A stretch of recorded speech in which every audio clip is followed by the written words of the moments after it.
Welcome to the Verdin Verdict Sports Show. I'm your host, Jacob Verda. We're doing our weekly Monday, Wednesday, Friday live streams at 1 p.m. from now on. I know today we're pushing it back a little later. We just got back from the football ops, got to tour the new player lounge. That is.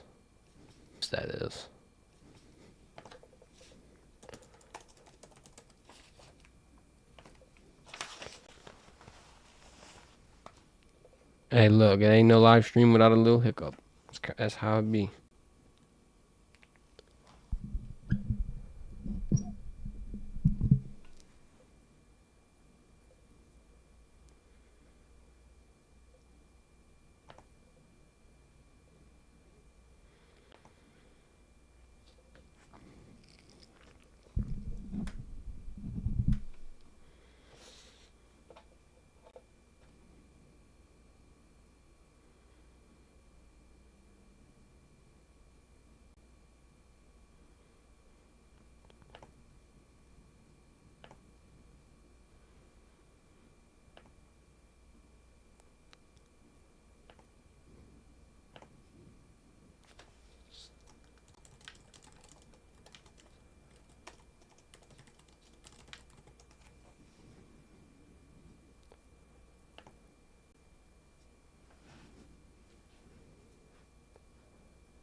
All right, we should be back.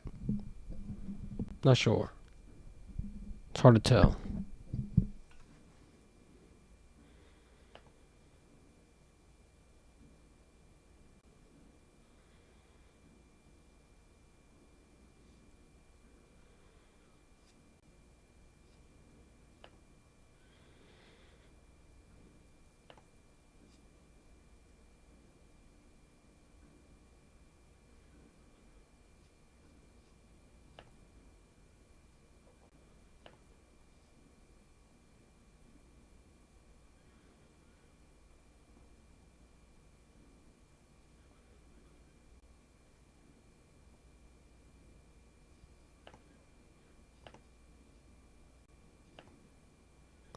Not too sure if it's back exactly.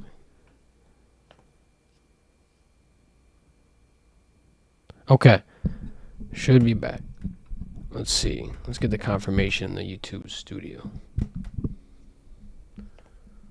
Looks like the internet speed is going. Let me just get this clicked up and put up here. Sorry if it's live. It don't look like it is. I'm just trying to make sure I don't get hijacked.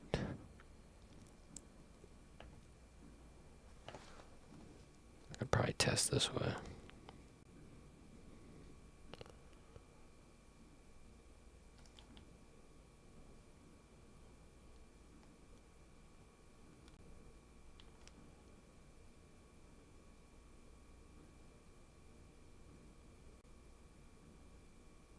All right. Hopefully we're back. I'm just going to give it the benefit of the doubt. I'm going to say that we're back on live. If we're not on live, forgive me. But let's take a look at the comments real quick throughout the madness. We got our guy Fishing with Hoss in the chat giving us some praise. I appreciate it. It's a little interesting moment for us to get praised right now. I will admit we having some tech difficulties that we will be ironing out. But I appreciate the kind words, man. I'm going to answer your question. Sage Ryan or J.K. Johnson? I'm going to lean towards JK for the simple fact that I'd imagine Sage Ryan would probably be better served at the safety spot, probably more comfortable there. He'd be able to perform in both instances. We've seen him take the majority of his reps through fall camp at the corner spot. But JK is a pretty good spot, or a pretty good person to be able to take over that cornerback 2 role just because he's been facilitated in there and put in that spot when Sage Ryan didn't practice. Now, we're not sure if Sage Ryan had the stomach bug or if it was an injury or whatnot, but there was no, injury designation to him today per Coach Kelly's presser. The people that are banged up, Chris Hilton Jr., questionable. Now, I'll give a positive report. I'm pretty sure he practiced this week. We weren't there.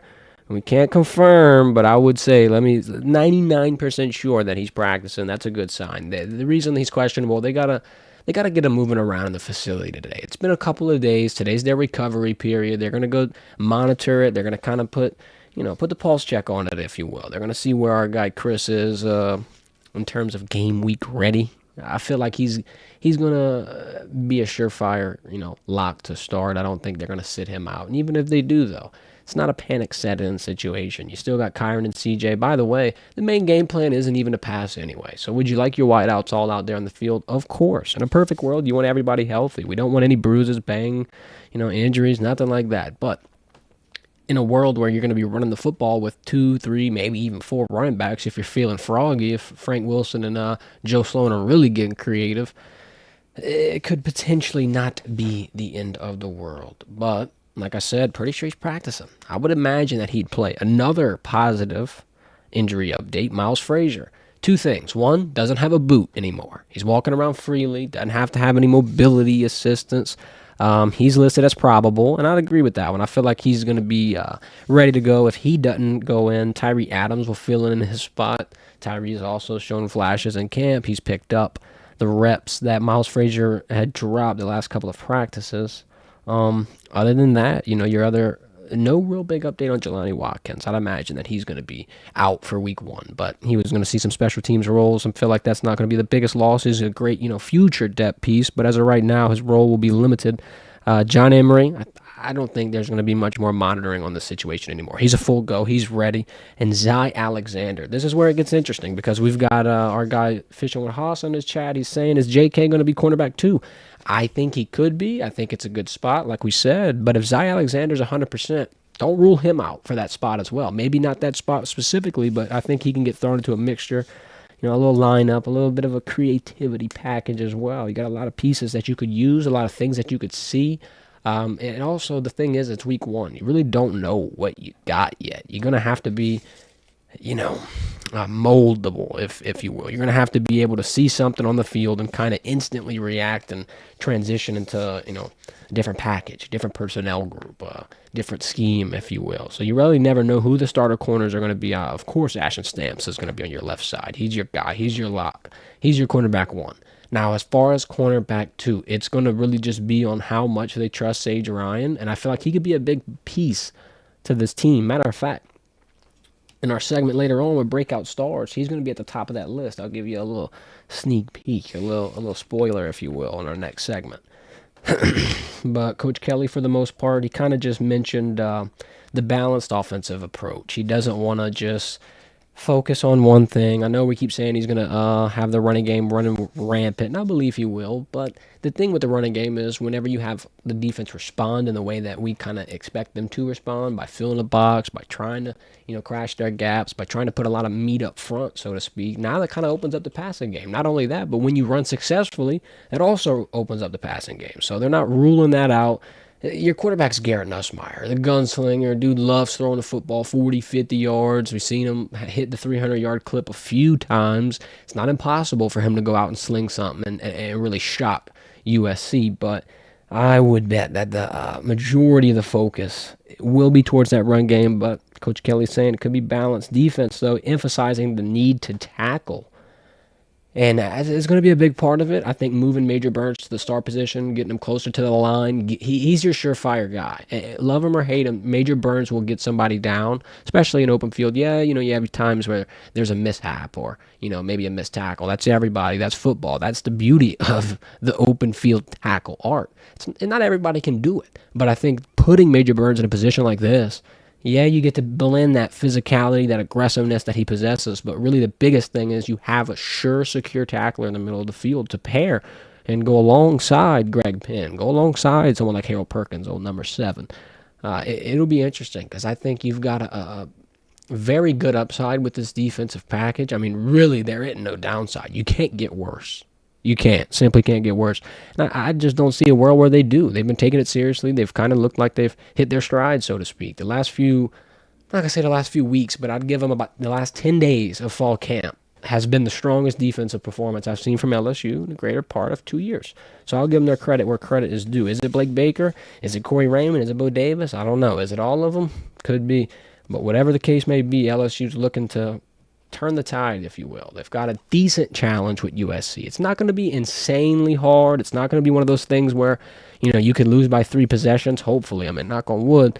But the reason I say that is just because Miller Moss, right? You have a little bit of uncertainty at that quarterback position for USC, and uncertainty meaning he might not be the guy that they need in that room. There's been really a lucky few years at USC with quarterback play. You've had a Heisman winner. Now he moved on and became the number 1 draft pick in the NFL.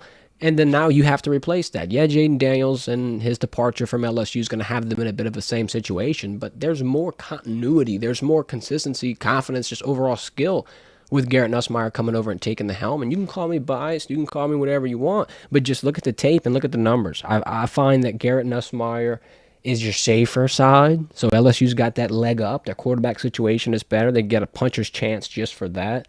Another reason why I think LSU has a strength, they're deep in all the right places. They got wide receiver depth, they got linebacker depth, they got running back depth, and all the important positions. LSU could maybe not, be unaltered by an injury, but next man up is going to be pretty easy to do at those positions. You're deep in a good bit of them. Maybe not so much linebacker as much as, wide receiver and running back, but you've got a bunch of people that you could really look to be able to be a big impact player, if you will. And lastly, another strength I think LSU has over USC, they have the potential to be the more physical team, which obviously, helps your chances of winning. It sure as hell can't hurt it.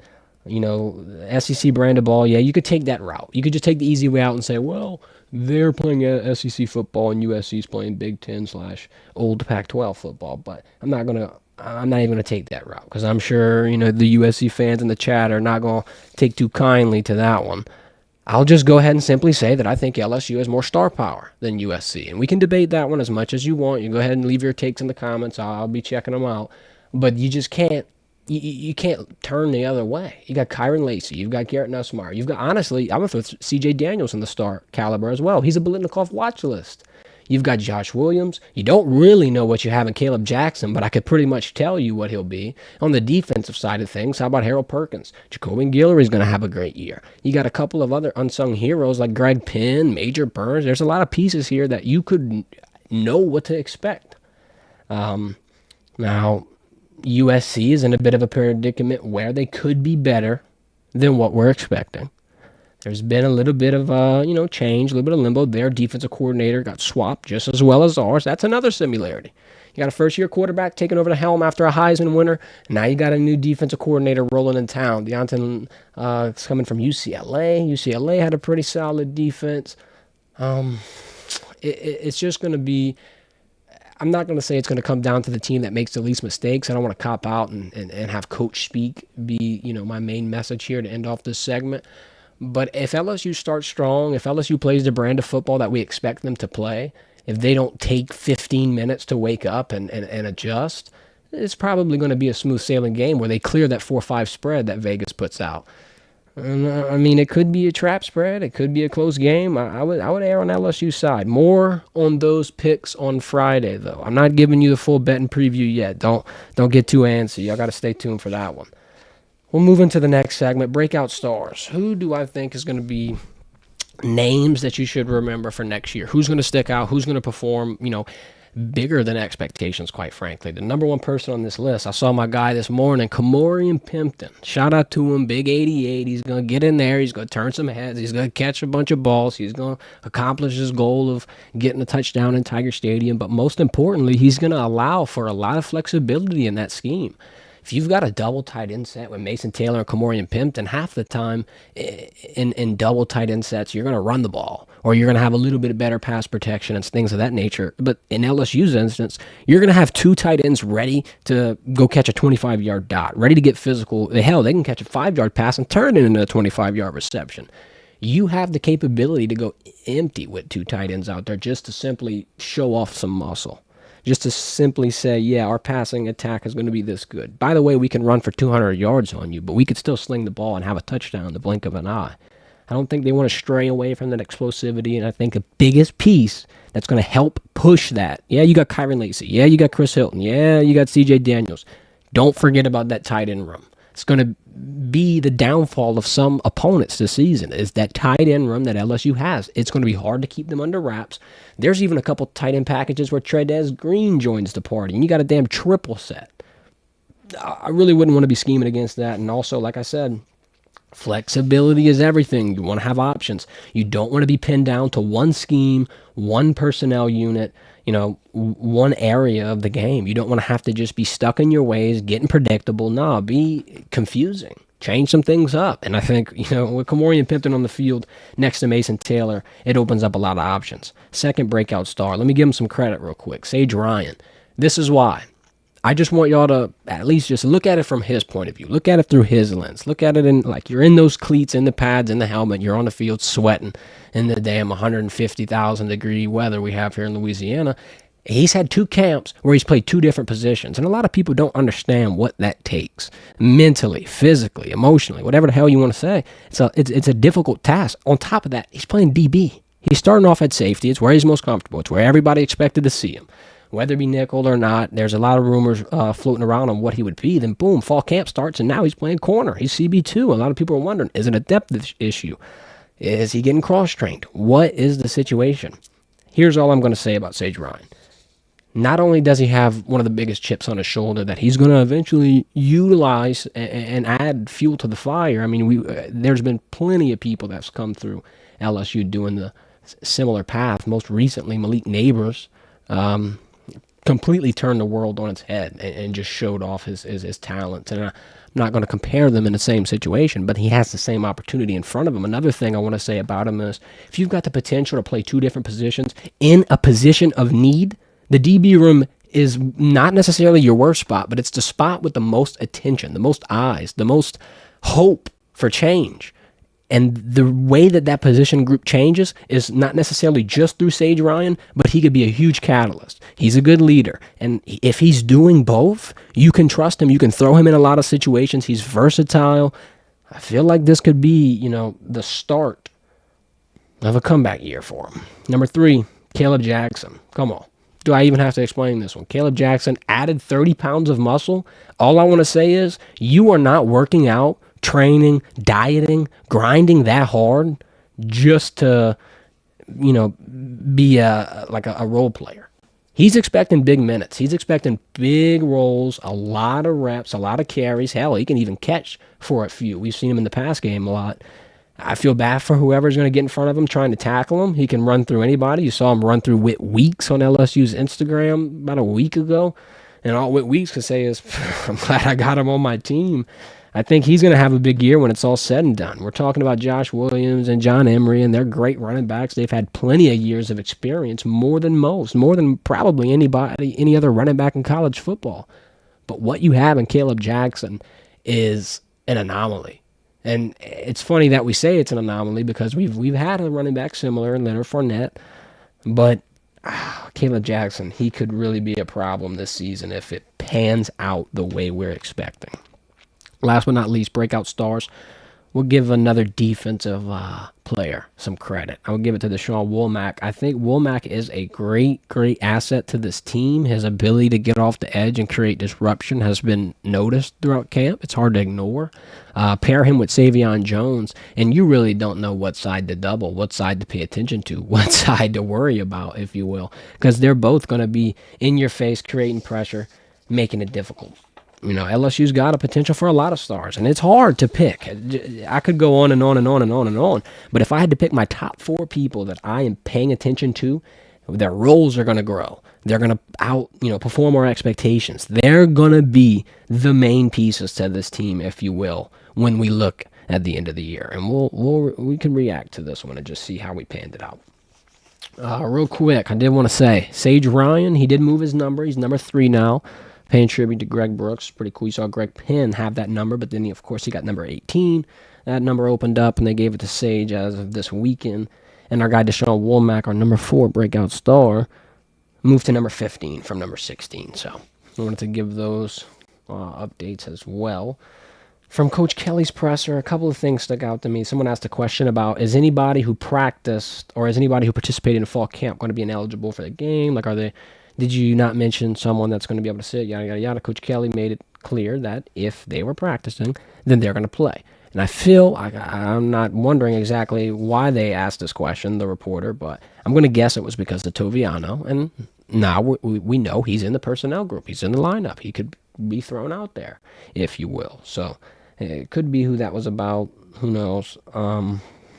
For the defensive side of things, he gave a little bit of a brief update. He was saying there's really no confusion. Everybody understands the scheme. Everyone's prepared to be tested. But lastly, everyone's excited to play for Blake Baker. And I think that's the biggest piece. That's why this has kind of jumped off of the field at us, at least. The defensive progression, the defensive turnaround, if you will. You get a whole new staff. You get a new coordinator. You got, some of the old pieces from last year. You lose a lot of the D-line depth, so much so where it was a concern for the greater part of 2.5 months. Of course, they hit the transfer portal to get Javier Suggs, to get GOPS. They missed out on a couple people, but with the signing of people like Dominic McKinley and just having that depth right there, you got what you need for the foreseeable future. And I know it seems confusing, but when you see the way Jacoby Guillory impacts the team, when you see the way that GOPS, integrates into the scheme, those questions, those worries, those concerns, I think they'll be alleviated. I've liked the defensive pressure so far. It might be my favorite part of the whole defense.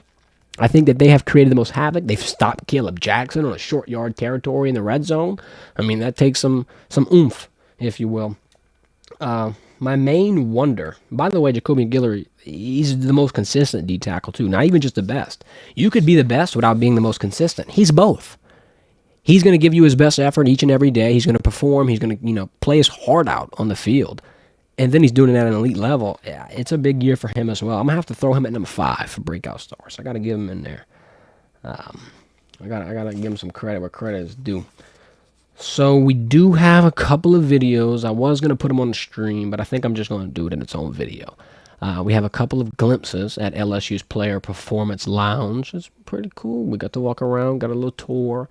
We went to cryotherapy unit. It was like negative 155 degrees, they said. Felt like I was in the back of a Rouse's freezer or something. Shout out Rouse's.